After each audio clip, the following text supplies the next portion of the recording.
vamos a estar fijando nuestra mirada en el capítulo 3, versículos del 1 al 10. Voy a dar lectura a estos versículos en esta mañana. Eclesiastés, capítulo 3, versículo 1 al 10. Y dice la palabra de Dios de la siguiente manera. Eclesiastés 3, 1 al 10. Todo tiene su tiempo, y todo lo que se quiere debajo del cielo tiene su hora. Tiempo de nacer y tiempo de morir, tiempo de plantar y tiempo de arrancar lo plantado, tiempo de matar y tiempo de curar, tiempo de destruir y tiempo de edificar, tiempo de llorar y tiempo de reír, tiempo de endechar y tiempo de bailar, tiempo de esparcir piedras y tiempo de juntar piedras, tiempo de abrazar y tiempo de abstenerse de abrazar, tiempo de buscar y tiempo de perder, tiempo de guardar y tiempo de desechar, tiempo de romper y tiempo de coser, tiempo de callar y tiempo de hablar, tiempo de amar y tiempo de aborrecer, tiempo de guerra y tiempo de paz. ¿Qué provecho tiene el que trabaja de aquello en que se afana? Yo he visto el trabajo que Dios ha dado a los hijos de los hombres para que se ocupen en él. Quiero decirles, hermanos, en esta mañana que continuando con la exposición del libro de Eclesiastés, he llegado a la conclusión de que Salomón, hermanos, no solamente fue un gran poeta, no solamente fue un gran sabio, no solamente fue un gran filósofo, pero también fue un gran teólogo. Fue un hombre, hermanos, que tenía sabiduría tanta que no había nadie como él en ese tiempo. Y yo creo que aún en la actualidad no existe alguien que supere la sabiduría del rey Salomón. Fue un hombre muy capaz, hermanos, en muchas áreas. Y como un hombre, hermanos, muy sabio, él estaba capacitado y estaba calificado para contestar y para dar respuestas a preguntas muy difíciles que el ser humano se hace día tras día y que los creyentes, hermanos, también nos hacemos. Y una de esas preguntas que nos hacemos o que yo me he hecho es la siguiente: ¿cómo se relacionan los planes de Dios con la existencia del mal en este mundo?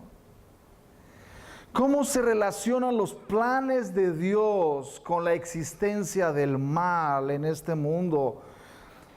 Hermanos, el solo hecho de la presencia del mal en este mundo le causa grandes problemas a la fe cristiana. Le causa grandes problemas. Porque los ateos nos dicen en nuestra cara: si Dios es amor y Él es todopoderoso, entonces ¿por qué existe el mal? Entonces, ¿por qué el mal existe? ¿No se supone que Dios puede acabar con la maldad en un momento? Si Él es todopoderoso, ¿por qué existe el mal? Si Él es amor, Él no debería permitir el mal en este mundo.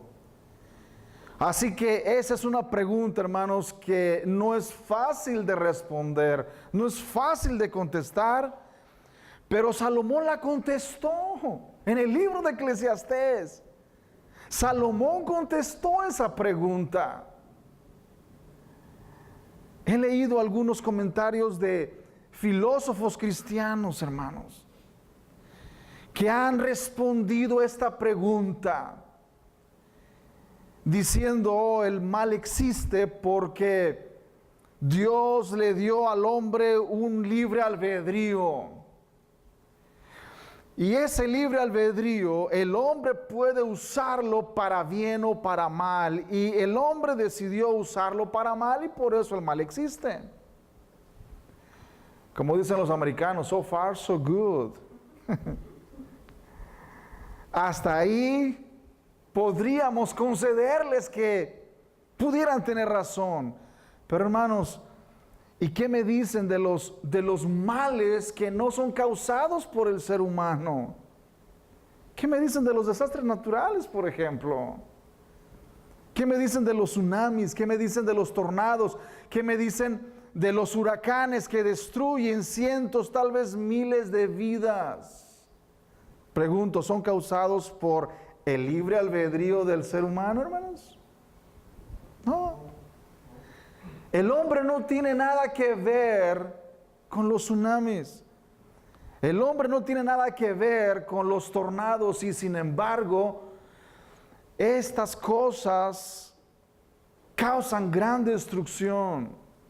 Miles de vidas son llevadas a la tumba debido a estos fenómenos, a estas cosas. Así que la existencia del mal no tiene necesariamente que ver tanto con el libre albedrío del hombre, sino con algo más trascendental. Y Salomón, hermanos, nos da la respuesta a esta pregunta. Una de las cosas que he podido ver, hermanos, en estos versículos es que muchos cristianos creen que Salomón está dando, en estos versículos que leímos, de todo tiene su tiempo, que está dando una clase de agenda para que el ser humano haga. Pero en ningún momento Salomón está diciendo lo que el ser humano tiene que hacer. Esa es una de las porciones más citadas, incluso por personas no cristianas. Yo recuerdo en un libro de texto que llevaba aún en la primaria, yo recuerdo haber leído este poema de Salomón en Eclesiastés, en un libro, hermanos, de texto de primaria. Todo tiene su tiempo y todo lo que se quiere debajo del cielo tiene su hora. Recuerdo muy bien ese poema. Y muchos creen que Salomón está hablando de que el ser humano tiene que ver el momento oportuno para hacer aquello. El momento oportuno para reír y el momento oportuno para llorar. El momento oportuno para abrazar y el momento oportuno para dejar de abrazar. El momento oportuno para esparcir piedras y el momento oportuno para juntar piedras. El momento oportuno para buscar y hacer dinero y el momento oportuno también para perder dinero. Muchos creen que esto es lo que Salomón tenía en mente, a lo que se estaba refiriendo, pero no es así, hermanos. No es así. El rey Salomón, al igual que en el inicio, él llega a una conclusión en el capítulo, vamos al capítulo 5, hermanos, versículos 18 al 20. Ahí llega a una conclusión que una vez más él inicia en la segunda parte del capítulo 3. Y vamos a estar leyendo estos versículos. Dice: aquí pues el bien que yo he visto, que lo bueno es comer y beber y gozar uno del bien de todo su trabajo con que se fatiga debajo del sol, todos los días de su vida que Dios le ha dado, porque esta es su parte.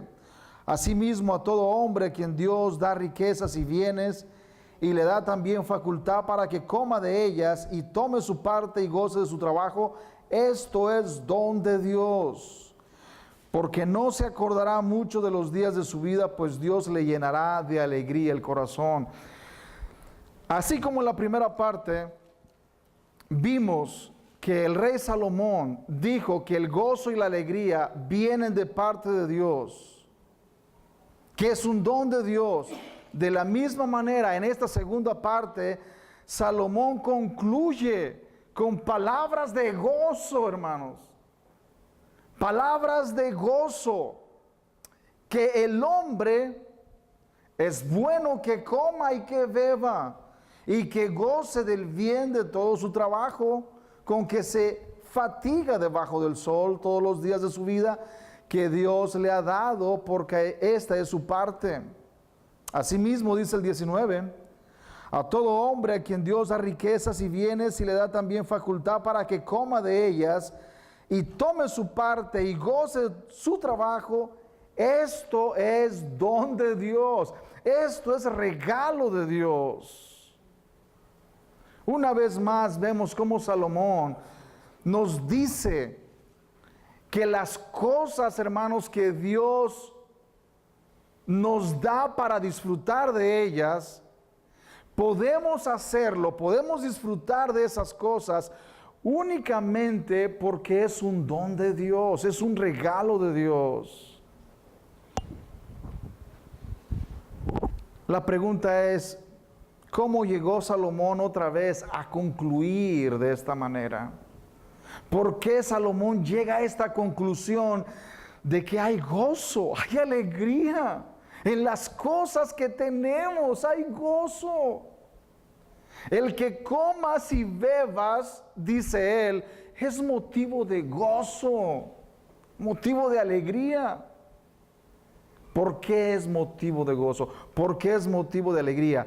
Salomón dice, hermanos, que es motivo de gozo y de alegría debido a que el creyente entiende que Dios es soberano por encima de todas las cosas, que Dios está en control de todas las cosas, y debido a esa verdad, el creyente tiene gozo, tiene alegría. Debido a que entendemos, hermanos, la soberanía de Dios, entendemos que Dios está en control de todo lo que sucede en este mundo, es motivo de gozo y de alegría. Notemos bien, ahora sí vamos a examinar los versículos que leímos. Todo tiene su tiempo, y todo lo que se quiere debajo del cielo tiene su hora. Tiempo de nacer y tiempo de morir, tiempo de plantar y tiempo de arrancar lo plantado. Desde el mismo inicio del capítulo 3, Salomón comienza diciendo que todas las cosas, hermanos, que suceden en esta vida, suceden porque Dios les ha establecido un tiempo para que sucedan. ¿No son los seres humanos los que establecen el tiempo? ¿No son los seres humanos los que establecen las épocas? Es Dios mismo. Dios mismo estableció el día de nuestro nacimiento. Y Dios mismo estableció el día en que nosotros vamos a partir de este mundo. Dios mismo, hermanos, estableció el día en que llegaríamos a este mundo, y Él estableció el día también en que debemos dejar este mundo. Dios lo estableció. Una ilustración, hermanos, que ayuda a entender la relación que existe entre los planes soberanos de Dios y el lugar que ocupan las acciones de los seres humanos en esos planes, la podemos ver en algo que nosotros conocemos muy bien: los manteles bordados o los tapetes bordados.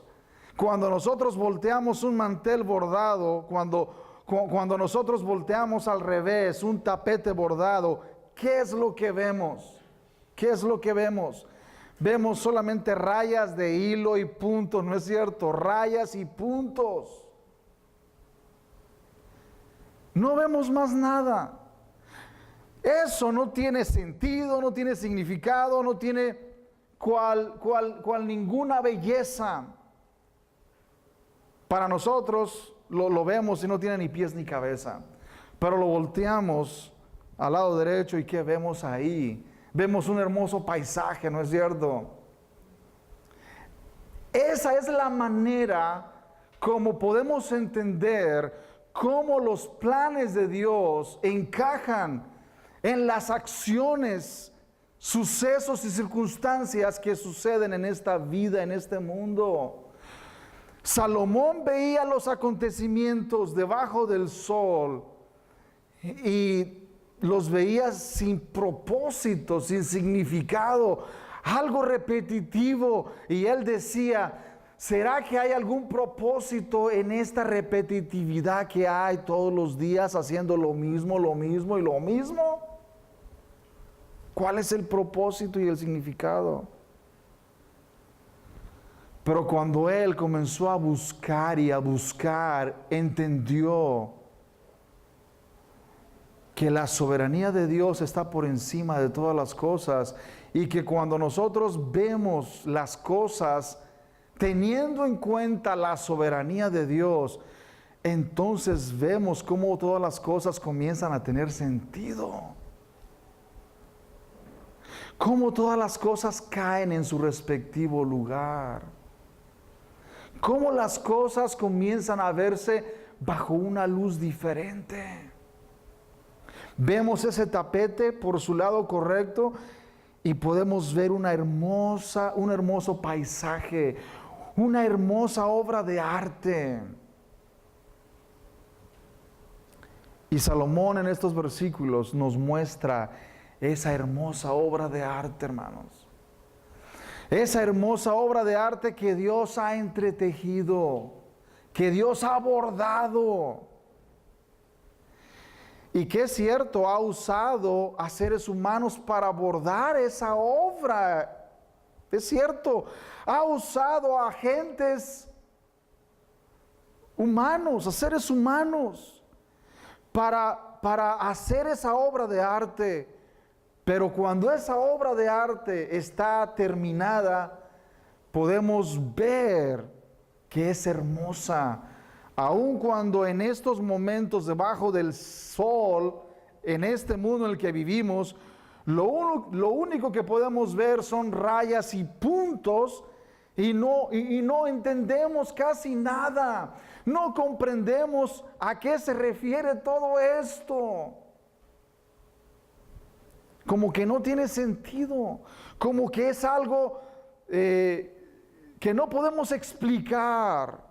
Es enigmático, porque no podemos ver el plan de Dios en toda su plenitud. Y eso, hermanos, es lo que el sabio rey Salomón pudo entender. Los enigmas de la vida, las cosas que te causan frustración y molestia y que no logras entender, son parte del plan de Dios. Son parte de los planes de Dios. Y que un día podremos ver esa obra terminada, podremos verla. Y entonces entenderemos que todas las cosas que sucedían en este mundo sucedían con un propósito. Por eso, hermanos, no hay tal cosa como obras de la casualidad. No hay tal cosa como, eso es una obra del azar. No. Aún las cosas malas que suceden con un propósito. Y esto lamentablemente es lo que muchos cristianos no logran entender o simplemente no quieren aceptar. Pero Salomón se vio confrontado con esta realidad y tuvo que aceptar que últimamente la presencia del mal en este mundo es un producto de la voluntad de Dios.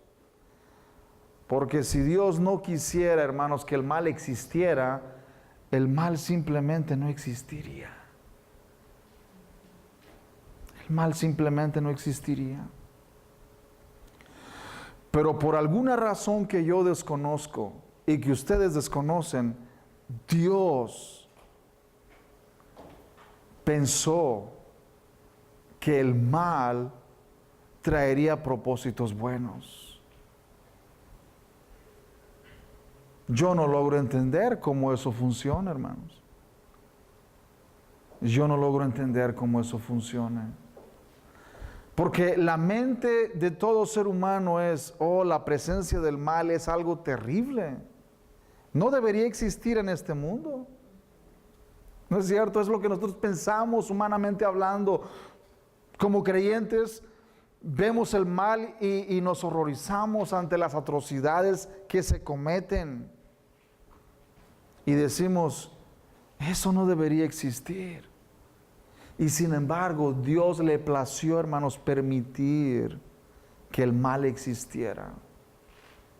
Trazar un plan que incluyera el mal en ese plan.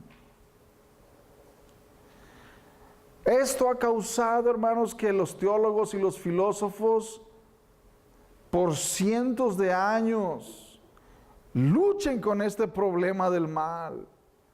Luchen, tratando de dar una respuesta satisfactoria al problema del mal. Pero Salomón dio la respuesta miles de años atrás. Miles de años atrás Salomón dio la respuesta, y por alguna razón los teólogos simplemente pasan por alto el libro de Eclesiastés.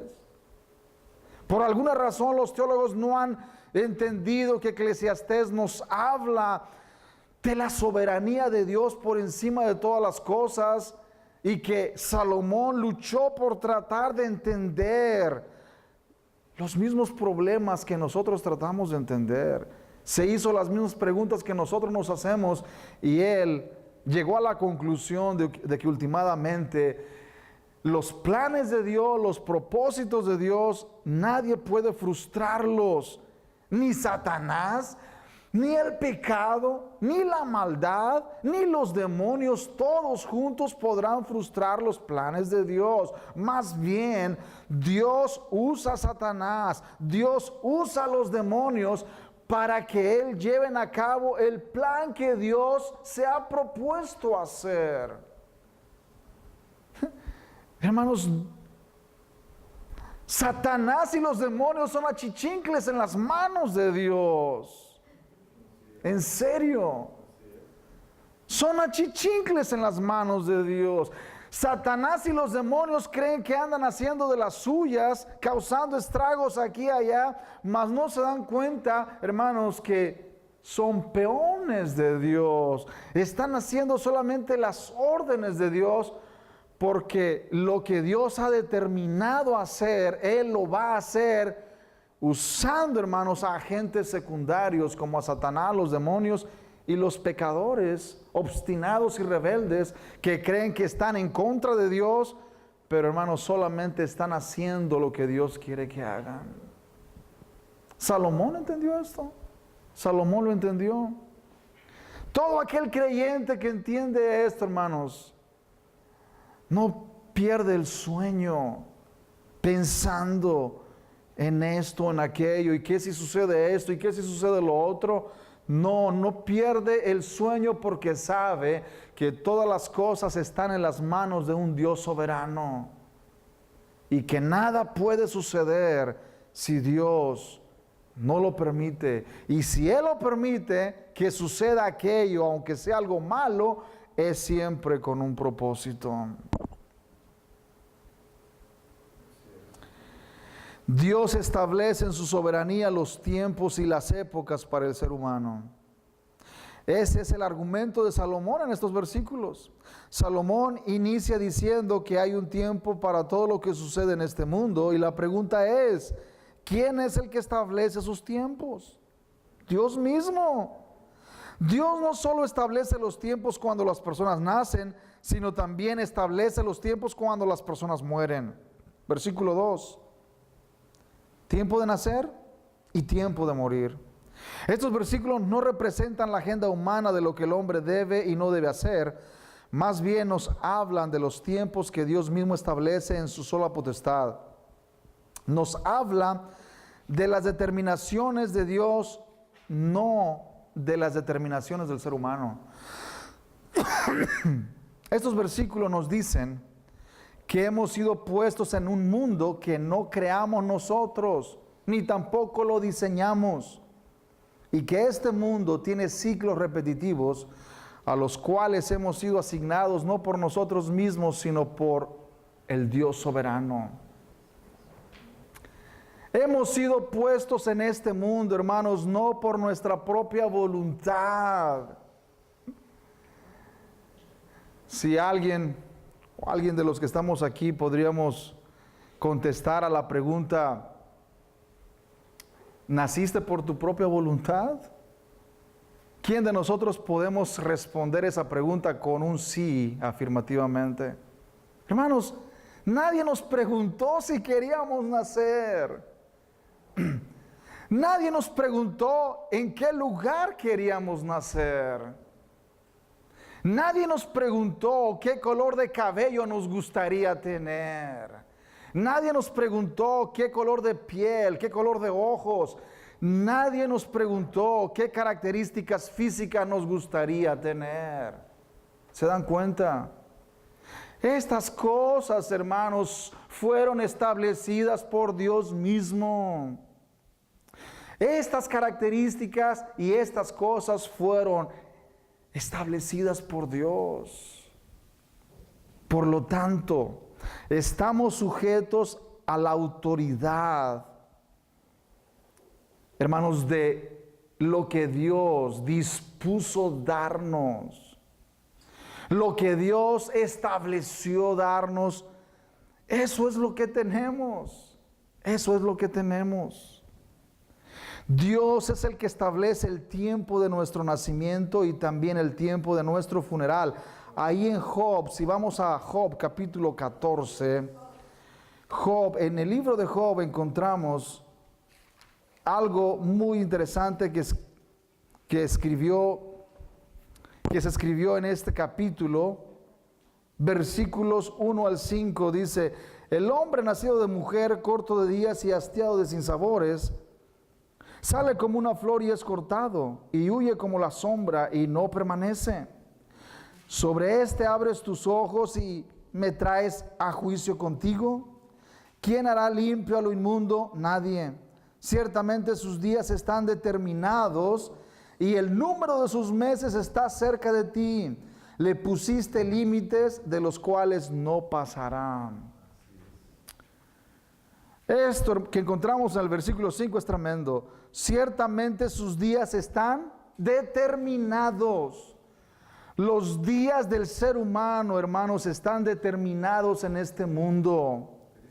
Nuestros meses están contados, nuestros días están contados. Por lo tanto, nadie puede decir que Dios no está en control de estas cosas.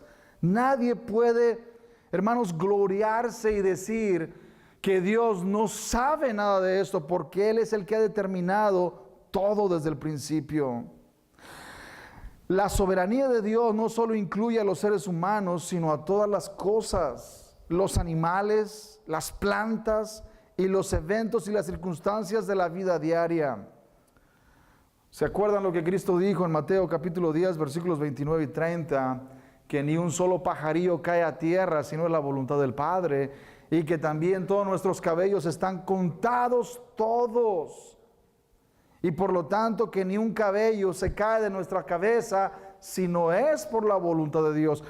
Esto, hermano, nos habla de que Dios tiene bajo control todas las cosas. Por lo tanto, no solamente las cosas grandes están bajo su control, pero también las cosas pequeñas e insignificantes.